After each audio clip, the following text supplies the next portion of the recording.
Sequoyah Book Award Committee Orientation. Congratulations on being chosen for one of OLA's Sequoyah Reading Committees.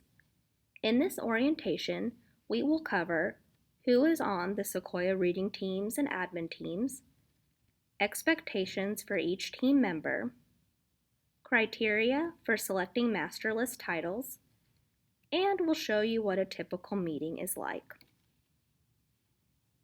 Each Sequoyah team is made up of 5 school librarians, 5 public librarians, 1 education consultant who is a professional librarian who teaches the appropriate age grade range of literature at the college level.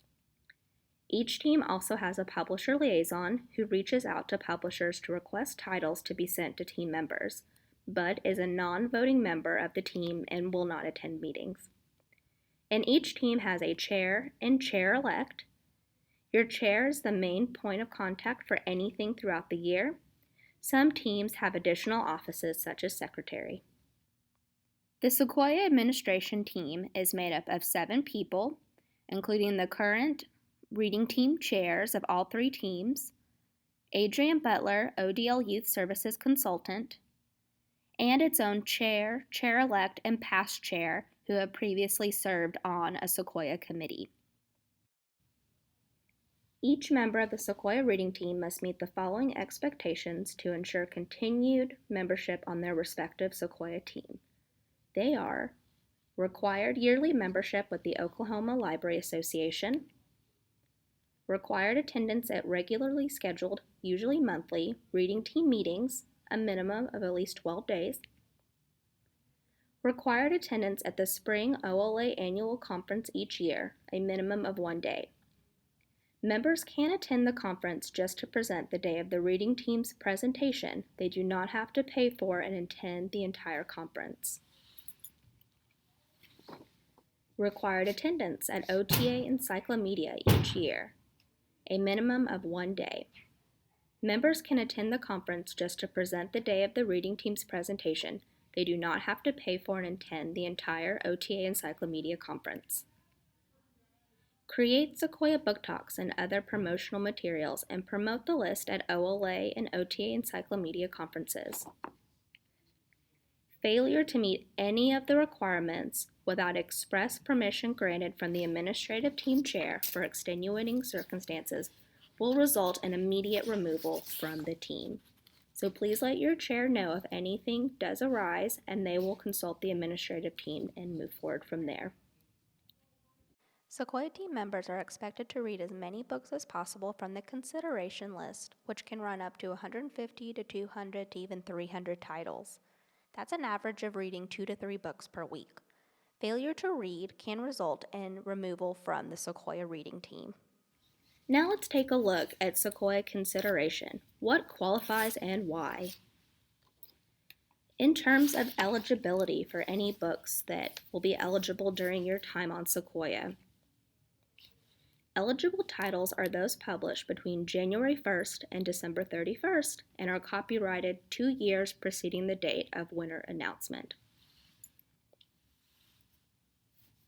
Titles previously published in another country are eligible only if an American edition has been published during the period of eligibility, provided other criteria are met. Works by multiple authors or editors, or a combination of author and illustrator, resulting in a single story, are eligible for the consideration list and award, so short story collections are not eligible. Titles that are self-published only in ebook format and are published by a publisher outside of the U.S. will not be considered eligible until the first year the book is available in print or distributed through a U.S. publishing house. Titles have to have received at least 2 favorable reviews in standard review and professional journals to be considered for inclusion.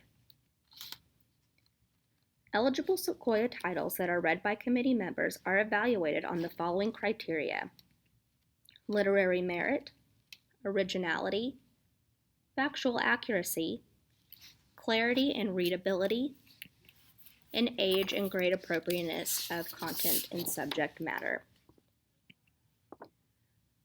Literary merit in relation to the Sequoyah criteria can be seen as the book having the whole package and that it encompasses many of the other criteria. It has meaningful and realistic character development. The plot is well paced, the story continues on in a readable way for the age group, and typically you can't put it down. The writing is exemplary. The use of literary devices are clear and language matches the type of story it is telling, such as humorous titles might have sharp, witty writing, while a fantasy has lush, descriptive writing. And finally, it sits with you. You think about it long after you finish it and it stands out to you as a literary work. Originality. Two main points to look at in discussing if a work is original would be, is this work a new take on something old? We have the coming-of-age stories, family drama, epic fantasies, fairy tale retellings, dystopians, etc., and you will continue to see these stories as you read. But are these new titles taking these stories and turning them on their head? Do they feel like they are adding something new to the genre? Are the themes and characters presented in a fresh way that make you think, wow, I love it, as opposed to, I've heard this one before, or it's a knockoff of, insert popular title here. Looking at factual accuracy, we want to break it down by what this looks like for nonfiction and fiction. For nonfiction works that show outstanding factual accuracy, they credit their sources. From photos to quotations, you can see where they got their information from. And overall, the work is presenting the topic using factual information and not biased opinions. For fiction, it's more subjective when looking at factual accuracy. Really, you're looking at, does the book overall read realistically? Are the characters making decisions that would make sense for that age group or sense for the events taking place in the book? If real people or places are incorporated, are they done so accurately? For clarity and readability, you want to look at the overall book and is it understandable? Does it have clear writing that helps the reader move along without convoluted metaphors and wording choices that muddle the overall story? Is it written for the intended age level or would be understood by most at the age level you're choosing for? It might be the best book ever, but if kids would have a hard time understanding it, then it lacks readability. And finally, even the physical presentation of the book is considered when looking at this particular aspect of the consideration criteria. Is the font small? Do the graphics or illustrations not flow along with the story?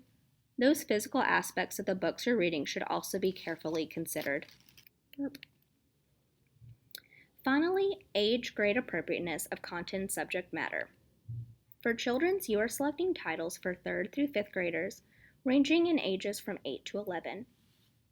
At this level of books, you have no profanity, graphic violence, or sexuality, except maybe a first kiss. Intermediate selects titles for 6th through 8th graders, typically ranging in age from 11 to 14. Books written at this level have no explicitly graphic depictions of edgy subjects, but can tackle edgy subjects and the overall themes of the book.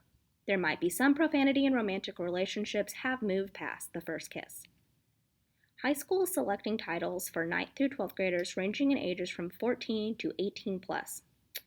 Profanity, graphic violence, romance, and sexuality are seen but not required of all high school titles.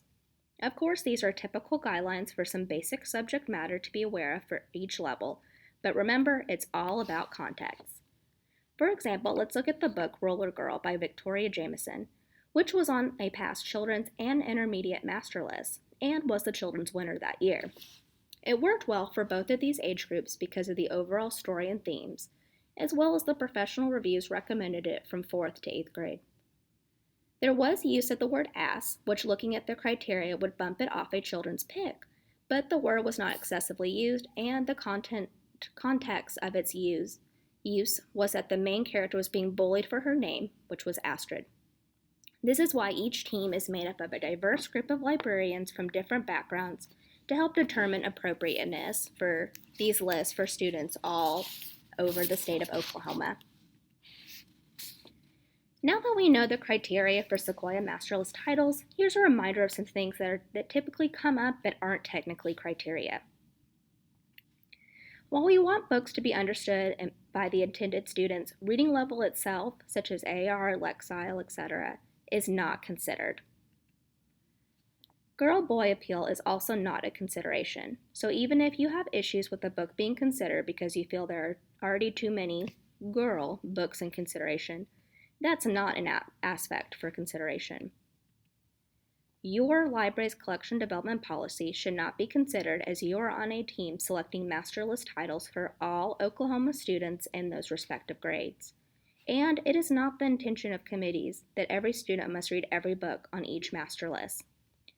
For example, if your school only has 4th through 6th graders, you might not order every children's or intermediate master list title because some titles would fall outside of the interest and appropriateness for your students.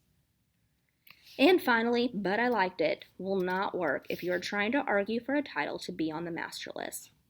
If you cannot articulate why a book you like meets all the actual criteria other than I like/loved it most likely won't make the final list because that is simply not enough to say that it is Sequoyah worthy. One of the perks of being on the Sequoyah committee is that you will receive thousands of dollars of free books to consider for Sequoyah. Now, not every book you receive will be eligible, and even if they are eligible, not every book will need to be read or considered by the entire team. Your team chair can give you some more information on that. Whatever you do with your books, whether you put them in your collection or give them away, just be sure you are not allowed to sell them for personal profit, and if they're advanced reader copies, so not complete works, they cannot go in your library collection. Woo, that was a lot of information. Now to wrap things up, take a look at this short clip of what to expect at a typical Sequoyah meeting. Welcome to your first Sequoyah meeting.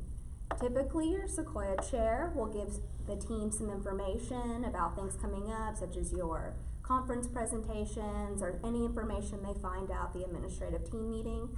Then your education consultant will give a no longer than 10-minute lesson over some topics such as literary merit or something else that your team needs a little bit more help with.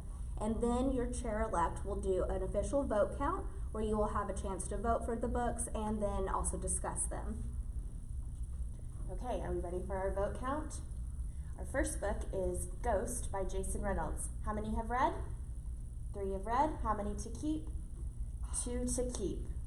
Okay, I just want to say, I think everybody needs to I read really this hate book. this book though. It's just not really good. Can I finish? I really love this book. I think that the writing is really strong. It has exceptional literary merit. The character is so robust and developed. I love Castle and that he doesn't like Castle as his name, which I think is like one of the best nicknames, and goes by Ghost. But his family dynamic and the way that he meets with the running club and then they slowly become his friends are just exceptional. What did you not like about it? I mean, I just thought it was a baby book. We're picking intermediate titles, and I mean, my 6th graders wouldn't like it. They think it's dumb. Well, he's a middle schooler. It doesn't read. It reads like a baby, like a tiny baby. What part did you think made him a baby? Well, I mean, I haven't finished it, so. You can't vote if you haven't finished. So for the vote count, so some things we just did. Please do not interrupt when other people are discussing. There will be plenty of time for all of us to discuss our titles. Also, have the book with you or have your notes so that you can specifically mention things from the book, such as she mentioned the character's name and how the nickname and things like that. Also finish the book. If you have not finished the book, at most you might say, I started it, but please do not try to vote if you have not completely finished the book. And be respectful of each other, have good notes. Any other tips we want to? If you really, really like something or really, really hate something, be able to back up your feelings with text and examples. Don't just say you hate it. You need to articulate what it was that disqualifies it from making the list. And those reasons should be based on the criteria in the Sequoyah handbook, not just I didn't like it. And meetings are very important. Obviously, as we're kind of trying to discuss, it really helps to be here in person. If there's ever something that comes up, you have to tell your chair immediately if you can't come to a meeting. But that shouldn't be a regular occurrence, and you absolutely have to be at the conference presentations and that final February meeting. No ifs, ands, or buts. Thank you so much for watching this orientation. Please contact your committee chair if you have any questions whatsoever regarding Sequoyah.